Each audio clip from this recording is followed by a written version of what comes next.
जी good morning, कैसे हैं आप सब? बढ़िया। तो सरस्वती ऑनलाइन क्लासेस जो है भाद्रा जून की, इसमें आपका स्वागत है। और आज हम अपनी प्रश्नावली जो 1.1 चल रही थी उसके मैंने 7 क्वेश्चन करवा दिए थे। 8वां क्वेश्चन लिखवाया था, वो करवाया नहीं था, तो हम आज 8वें प्रश्न से अपनी ये प्रश्नावली शुरू करते हैं। तो चलिए अपनी नोटबुक निकालें और उसमें करें। सबसे पहले प्रश्न को देख लें। प्रश्न नंबर 8 है, उसको देखेंगे। पहले देखें, समझें और फिर मैं बोलूं, आपको टाइम दूंगा तो उतारना है आपको, ठीक है? तो आप देखें। 8वां क्वेश्चन इस प्रकार है कि -1/8 क्या -1/8 का गुणात्मक प्रतिलोम, ये मैंने आपको बताया भी था, समझाया भी था शुरुआत में, इसका गुणात्मक प्रतिलोम 8/9 है। अगर है या नहीं ये पता करना है। क्यों? अगर है तो क्यों है, अथवा क्यों नहीं। अगर है तो अच्छी बात है और नहीं है तो क्यों नहीं है, ये पता करना है। तो देखो बेटा, ये एक संख्या है 1/8। आपको पता है, आपने छोटी क्लासों में पढ़ा था कि यह एक क्या है, मिश्र भिन्न है। 1, 2 और 3 अंकों वाली होती है ना। इसमें ये होती है पूर्ण संख्या और ये होती है भिन्न। तो पूर्ण संख्या और भिन्न से मिलके जो बनी भिन्न होती है उसे मिश्र भिन्न कहते हैं। आगे है माइनस का निशान। तो अब इसको हम क्या बदलेंगे, साधारण भिन्न में बदलेंगे। फिर उसके बाद इसका गुणात्मक प्रतिलोम पता करेंगे। तो -1 से 1/8 है, तो इसको साधारण भिन्न बनाने के लिए क्या करते हैं, माइनस के निशान को एक बार भूल जाओ, 8 को गुणा करेंगे 1 से और ऊपर वाले 1 को जोड़ लेते हैं। इसमें ये तीनों क्या होते हैं पता है आपको? अरे भाई आपने देखे होंगे, ये तो है भाजक, नीचे होता है भाजक, ऊपर होता है शेषफल और इस साइड में जो होता है उसको बोलते हैं भागफल। भागफल यानी भाग कितनी बार गया, भाजक जिसका भाग हमने दिया है, और भाग देने के बाद जो शेष रहता है वो होता है शेषफल। तो मिश्र भिन्न को कैसे लिखते हैं, भागफल सही शेषफल बटा भाजक। इसको भागफल बोलते हैं, इसको शेषफल, और इसको भाजक भाग देने वाला, इसका भाग दिया, ये भाजक हो गया। ठीक है, अब क्या करेंगे, भाजक गुणा भागफल करके शेषफल को जोड़ने पे ये मिश्र भिन्न क्या बन जाएगी, साधारण भिन्न। ठीक है ना बेटा? तो चलो पहले इसको देख लो, सिंपल सी चीज है, इसको देखो वापस। तो -1/8 को ये मिश्र भिन्न है, इसको बनाएंगे साधारण भिन्न। तो क्या करेंगे, 8 को 1 से गुणा करके 1 को जोड़ देते हैं। 8 को 1 से गुणा किया 8 और ये कितने हो गए 9/8, और आगे किसका निशान है माइनस, तो ये आ गया माइनस। ये माइनस का निशान इन दोनों पर है, पूरी संख्या पे है, समझ गए ना आप? ठीक है, अब इसका क्या बनाना है, गुणात्मक प्रतिलोम। तो गुणात्मक प्रतिलोम बनाने के लिए क्या करते हैं, इस दी गई संख्या को उल्टा कर देते हैं। गुणात्मक प्रतिलोम बनाने के लिए क्या करते हैं, दी गई संख्या को उल्टा करते हैं। 8 ऊपर और 9 क्या आ जाएगा नीचे। अब 9 ऊपर था ना, इसको लाओ नीचे, 8 नीचे था, इसको ले जाओ ऊपर, ये हो गया 8। अब ये माइनस का निशान है, ये आ जाएगा इसके आगे, ये हो गया इसका गुणात्मक प्रतिलोम हो गया। तो 9/8 का -9/8 है, ये माइनस का निशान आ गया, -9/8 का गुणात्मक प्रतिलोम क्या होता है, -8/9 होता है, 8/9 नहीं होता, 8/9 नहीं होता। ओके, क्योंकि देखो अगर 8 का भाग 9 में दिया जाए तो क्या आएगा, माइनस में आंसर आएगा। तो अब ये माइनस मतलब क्या है, 0 से छोटा है, तो ये -9/8 है ना, ये 0 से भी छोटा है, तो इसका जो प्रतिलोम होगा वो भी क्या होगा, 0 से छोटा। ये भी -8/9, 9 का भाग 8 में दे दो तो कितनी बार जाएगा, माइनस में आएगा ना आंसर, 0 से भी छोटा होता है। जीरो से नीचे जाने पे क्या होता है, संख्या माइनस की आती है। तो ये संख्या जो है ये माइनस में है, मतलब जीरो से भी छोटी है, जबकि ये 8/9 है, ये जीरो से भी बड़े हैं, इसलिए 8/9 जो हैं वह क्या है, जीरो के बराबर नहीं है, जीरो से भी छोटे, जीरो से बड़े हैं। इसीलिए या तो जीरो हो या जीरो से छोटा हो तो संख्या इसकी प्रतिलोम हो सकती है। लेकिन 8/9 तो ये प्लस के हैं और ये माइनस के हैं, तो प्रतिलोम, गुणात्मक प्रतिलोम क्या आ रहा है, माइनस के 8/9, जबकि ये क्या कह रहा है कि 8/9 प्लस के आते हैं क्या, नहीं, प्लस के 8/9 गुणात्मक प्रतिलोम नहीं होगा, क्योंकि 8/9 तो प्लस में होती है संख्या और ये है माइनस वाली, तो ये 8/9 माइनस प्लस वाली संख्या गुणात्मक प्रतिलोम नहीं हो सकती, क्योंकि ये जीरो से भी छोटी है। ठीक है ना, समझ गए। या ऐसे लिख सकते हो कि 8/9 जो है वह बड़ा है जीरो से, समझ गए ना, इसलिए यह गुणात्मक प्रतिलोम नहीं होगा, गुणात्मक प्रतिलोम नहीं होगा। या ऐसे लिख सकते हो कि 8/9 जो है वह बड़ा है माइनस के 8/9 से, तो अपने तो आंसर क्या आ रहा है, माइनस के 8/9 गुणात्मक प्रतिलोम, और ये प्रश्न वाला कह रहा है कि 8/9 आते हैं। ऐसा नहीं है, क्योंकि 8/9 प्लस के हैं और ये है माइनस के, तो प्लस वाले बड़े होते हैं, माइनस वाले छोटे होते हैं, इसलिए 8/9 गुणात्मक प्रतिलोम नहीं होगा। समझ गए ना। चलिए 9वां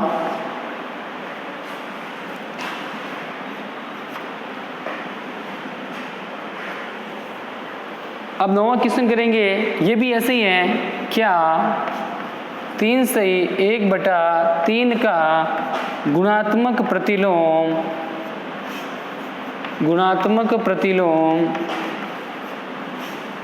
0.3 है, क्यों अथवा क्यों नहीं,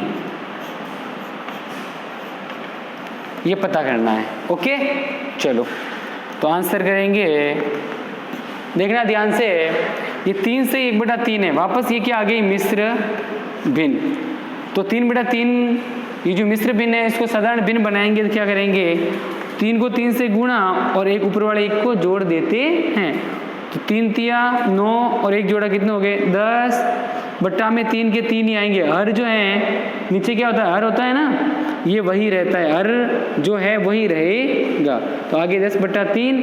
अब 10/3 का गुणात्मक प्रतिलोम क्या होता है, तो 10/3 को क्या कर देते हैं, उल्टा, क्या कर देते हैं, उल्टा। तो देखना क्या होगा, ये मिश्र भिन्न थी, इसको हमने बनाया साधारण भिन्न, तो मिश्र भिन्न को साधारण भिन्न बनाएंगे, फिर इसका गुणात्मक प्रतिलोम पता करते हैं। मिश्र भिन्न का डायरेक्ट गुणात्मक प्रतिलोम पता नहीं कर सकते, तो ये मिश्र भिन्न को साधारण भिन्न में बदला। अब इसका बनाते हैं गुणात्मक प्रतिलोम, 10/3 का उल्टा कर दो तो 3 ऊपर और 10 क्या आ जाएगा नीचे, तो 3/10, ये आ गया इसका गुणात्मक प्रतिलोम। अब 3/10 जो है ना उसको वापस बदलते हैं दशमलव भिन्न में, क्योंकि ये प्रतिलोम किस में दे रखा है, 0.3 किस में दे रखा है, 0, ये पॉइंट को बोलते हैं 0.3 में, इसको बदलते हैं दशमलव में, तो 10 का भाग 3 में देंगे, तो देखो आपको आता है 10 का भाग 3 में देना, देखो यहाँ पे 10 का भाग 3 में नहीं जाता, भाग टूट गई बिंदु, 10 का भाग 3 में नहीं जा रहा है अभी, तो अब क्या लगा सकते हैं, यहाँ पे पॉइंट लगा सकते हैं, तो यहाँ पर क्या लगाएंगे 0, भागफल में पॉइंट लगाने के बाद यहाँ आप कितने भी 0 लगा सकते हैं।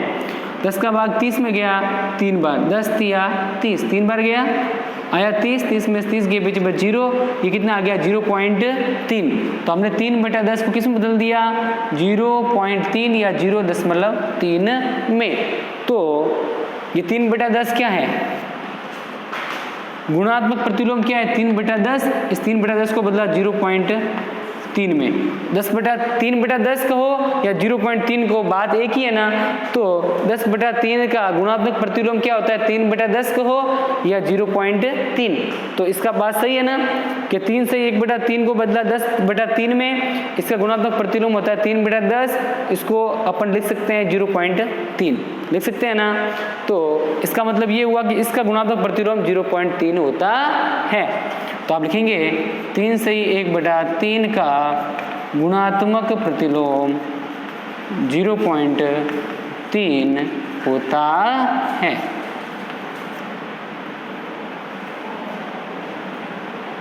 ठीक है, यह सही आंसर है। चलो इसको नोट करो, फिर आगे 10वां और 11वां क्वेश्चन करवाते हैं। चलिए,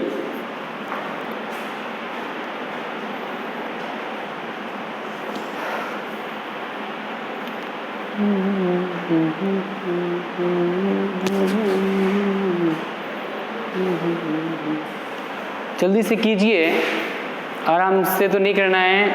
आप क्या करेंगे, अगर आपके पास टाइम कम रहता है तो आप लोग आराम से वीडियो को रोक के भी लिख सकते हैं, ठीक है ना। जल्दबाजी करने की कोई ज़रूरत नहीं है। ओके, चलिए कीजिए, फिर इसको मिटाते हैं और आगे 10वां और 11वां क्वेश्चन करते हैं। चलो मिटा दो बेटा, मिटा देते हैं, क्योंकि फिर हमारे पास इतना टाइम नहीं है। ठीक है, आप लोग क्या करना, वीडियो को रोक के आराम से लिख लेना, ठीक है ना। चलिए,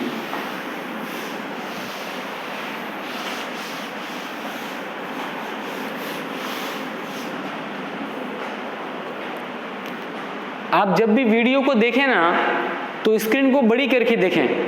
जैसे प्ले हो रहा है, स्क्रीन छोटी होती है तो उसको मोबाइल घुमाएंगे, अपने फ़ोन में ऑप्शन होता है ऑटो रोटेट, अपने आप घूमने का, उसको ऑन कर लें और ऐसे घुमा के स्क्रीन बड़ी करके फिर वीडियो को देखें तो अक्षर भी पता चलेंगे और वीडियो भी आपको अच्छे से दिखाई देगा।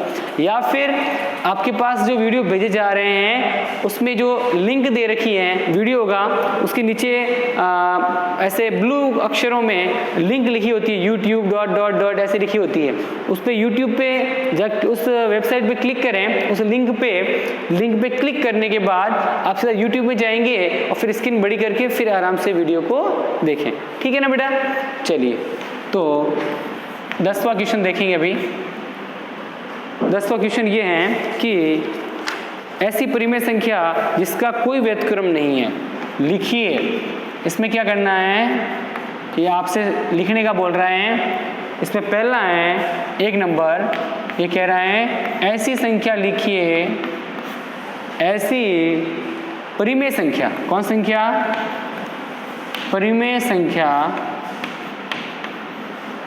ऐसी परिमेय संख्या जिसका कोई व्युत्क्रम नहीं है, जिसका कोई व्युत्क्रम नहीं है। व्युत्क्रम माने उल्टी संख्या, इसकी व्युत्क्रम नहीं है। इसका आंसर लिखेंगे। आंसर में ऐसी परिमेय संख्या बताओ जिसका कोई व्युत्क्रम नहीं है। तो जो 0 होता है ना, जीरो भी एक परिमेय संख्या है। 0 के बटा में क्या लगा दो, 1।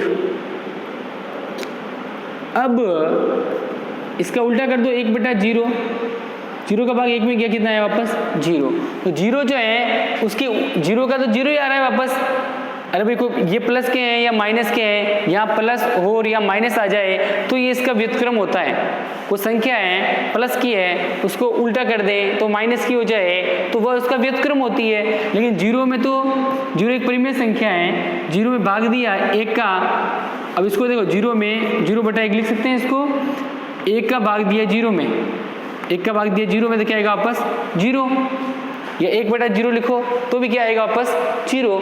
तो 0 जो संख्या है उसका कोई व्युत्क्रम नहीं होता है। 0/1 लिखें और 1 का भाग 0 में तो वापस क्या आ जाएगा, 0। तो वापस 0 ही आता है, इसका कोई व्युत्क्रम नहीं होता। व्युत्क्रम यानी उल्टा, व्युत्क्रम करते हैं ना उल्टा। तो 0 ऐसी परिमेय संख्या कौन है जिसका कोई व्युत्क्रम नहीं होता, 0, ठीक है ना। सेकेंड, परिमेय संख्याएं, परिमेय संख्याएं परिमेय संख्याएं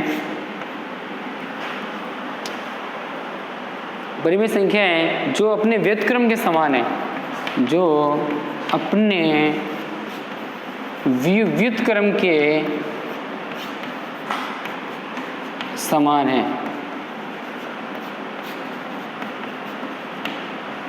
ऐसी परिमेय संख्या बताओ जो उसका व्युत्क्रम करने पर भी वही आए और संख्या भी वही होती है, संख्या और व्युत्क्रम दोनों एक जैसे ही हो। तो देखना अभी एग्जांपल देके आपको समझा रहा हूं। एक लेते हैं, एक है, अब इसका उल्टा करेंगे, क्या जाएगा 1/1, 1 का भाग 1 में दिया, वापस क्या आया 1।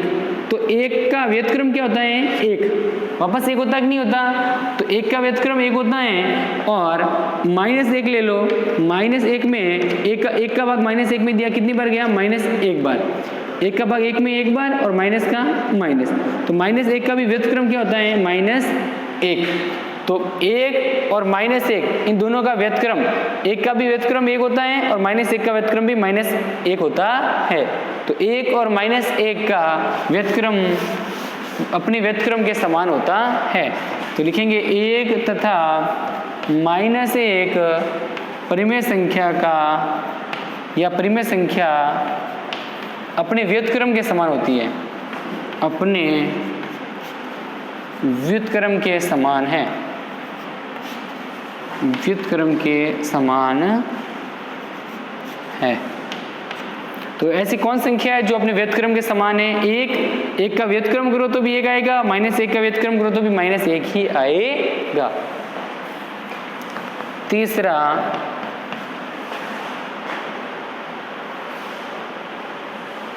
परिमेय संख्या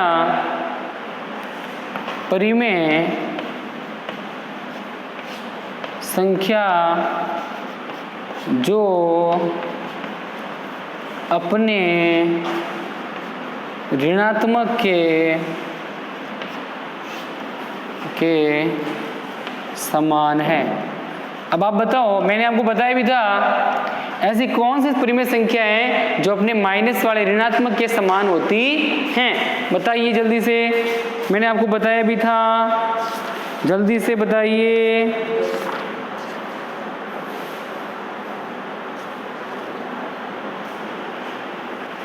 अरे भाई 0 क्या है 0, कैसे देखो परिमेय संख्या क्या है 0। अब इसमें 1 का भाग दो तो क्या आएगा आपस 0। अब इसको माइनस कर दे तो भी क्या आएगा माइनस का 0, और इसको 0 किसका है प्लस का। तो 0 का परिमेय संख्या 0 है ना, वो अपने ऋणात्मक के भी समान होती है।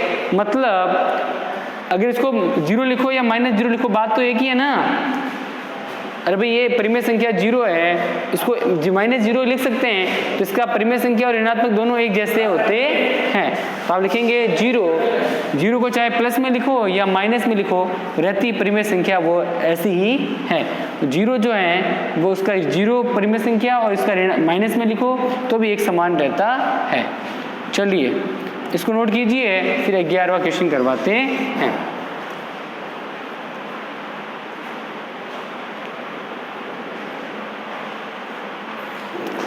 नोट कीजिए जल्दी से।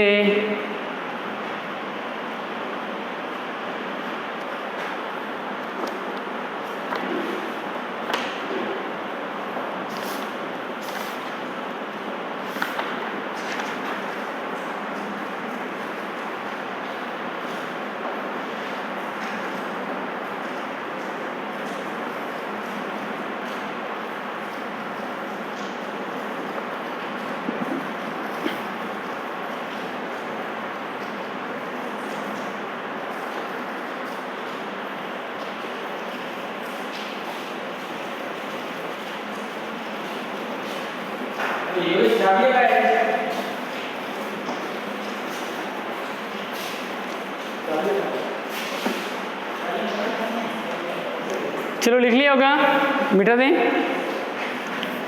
आप लिख लेना आराम से। 11वां करते हैं। तो 11 में है खाली स्थान भरना है। 11वां क्वेश्चन, रिक्त स्थानों की पूर्ति कीजिए। रिक्त स्थानों की पूर्ति कीजिए। फर्स्ट क्वेश्चन, इसमें फर्स्ट है सॉरी खालिस्तान, इसमें लिखना है शून्य का, शून्य यानी जीरो, तो शून्य का व्यतिक्रम होता है क्या? जीरो का कोई व्यतिक्रम नहीं होता है, जीरो का कोई व्यतिक्रम नहीं होता है, शून्य का व्यतिक्रम नहीं होता है, शून्य का व्यतिक्रम नहीं है या नहीं होता है। ओके, चलिए दूसरा सेकंड करते हैं। इसमें लिखना है संख्याएं, संख्याएं, फिर है खालिस्तान तथा खालिस्तान व्युत्क्रम के समान हैं। ऐसी कौन संख्या है जिसका व्युत्क्रम और संख्या दोनों ही समान रहते हैं? अब देखो मैंने अभी बताया था और वापस बता रहा हूँ, संख्या एक ले लो, अब एक के बटा में क्या लगा सकते हैं? एक लगा सकते हैं ना, ये क्या होगी? परिमेय संख्या, परिमेय संख्या हो गई। अब इसका उल्टा करो तो क्या होगा? एक को ले जाए नीचे और एक को लाए ऊपर, तो एक बटा एक वापस आ गया ना, एक का भाग एक में देने में क्या आता है? एक। तो एक जो है वह ऐसी परिमेय संख्या है जिसको एक को, एक परिमेय संख्या को व्युत्क्रम करने पर भी वापस क्या आएगा? एक। तो एक ये संख्या और इसका व्युत्क्रम दोनों क्या होते हैं? समान। तो एक तो हो गया एक तो हो गया एक, और दूसरी कौन संख्या है? माइनस एक। माइनस एक के बटा में एक लगाओ तो ये क्या बनेगी? परिमेय संख्या। अरे भाई ये ऊपर माइनस एक दे रखा है तो इसको परिमेय संख्या बनाने के लिए क्या लगाते हैं? बटा में एक। ये हो गया अंश और ये हो गया हर। अब इसको उल्टा करो तो क्या होगा? देखो माइनस एक चला जाएगा नीचे और एक आ जाएगा ऊपर। अब एक का भाग एक में दिया, कितनी बार गया? एक बार, और माइनस का माइनस, तो वापस क्या आया? माइनस एक। तो माइनस एक का व्युत्क्रम क्या होता है? माइनस एक। तो एक और माइनस एक दोनों संख्याओं का व्युत्क्रम क्या होता है? इसके समान ही होता है। समझ गए होंगे आप लोग। चलिए तीसरा खालिस्तान देखते हैं। -5 का व्युत्क्रम क्या होता है? -5 का व्युत्क्रम, -5 का व्युत्क्रम खालिस्तान है। देखो -5 है, ये माइनस की संख्या 5 है, इसको परिमेय संख्या बनाओ पहले, तो इसके बटा में क्या लगाते हैं? एक लगा देंगे। एक का भाग -5 देने पे माइनस क्या? 5 वापस आता है। तो एक का भाग -5 पे देने पे वापस क्या आएगा? -5। तो -5 के बटा में क्या लगा देते हैं? एक। तो ये ऊपर अंश और नीचे क्या होता है? हर। ये बनेगी परिमेय संख्या। अब इसका व्युत्क्रम करेंगे, इसको क्या कर देते हैं? उल्टा। तो एक ऊपर और -5 नीचे, तो ये क्या बन गया? पूरी संख्या क्या बन गई? माइनस की 1/5। ये जो माइनस है ये दोनों पे है, ये पूरी संख्या माइनस की हो जाएगी। तो -5 का व्युत्क्रम क्या होता है? -1/5। खालिस्तान में लिख देंगे -1/5। ओके, चलिए तीसरा।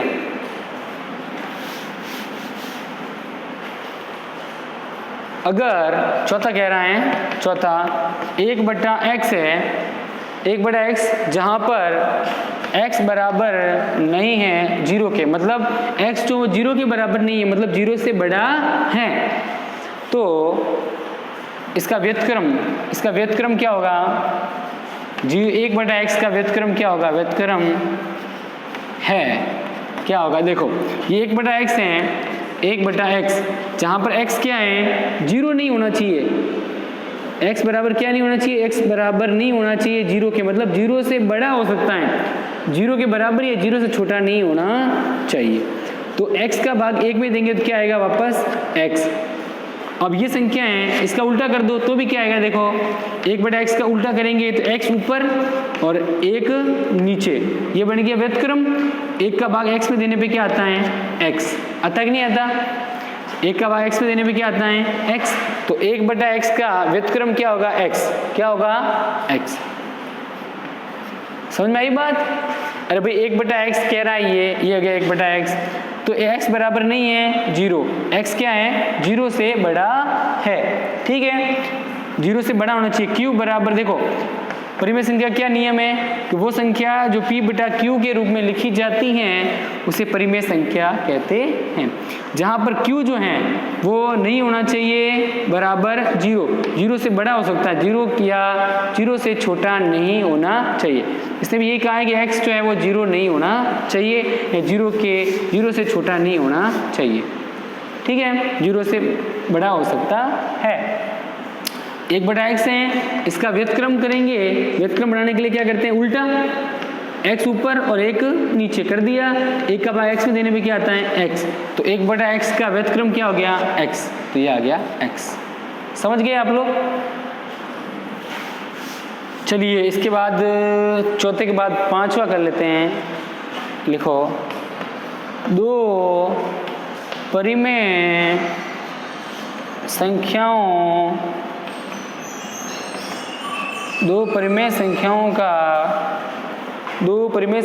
का गुणनफल यानी गुणा करने पे हमेशा परिमेय संख्या आता है। क्या आता है, परिमेय संख्या। गुणनफल हमेशा क्या आएगा, परिमेय संख्या है।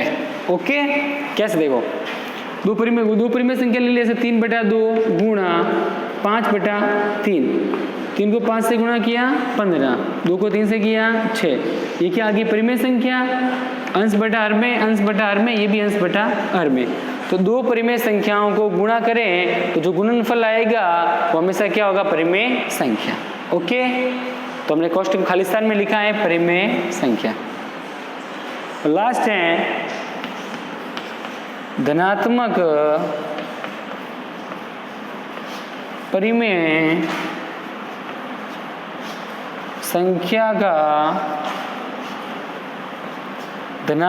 परिमेय संख्या का व्युत्क्रम क्या होता है, हमेशा धनात्मक। क्या होता है,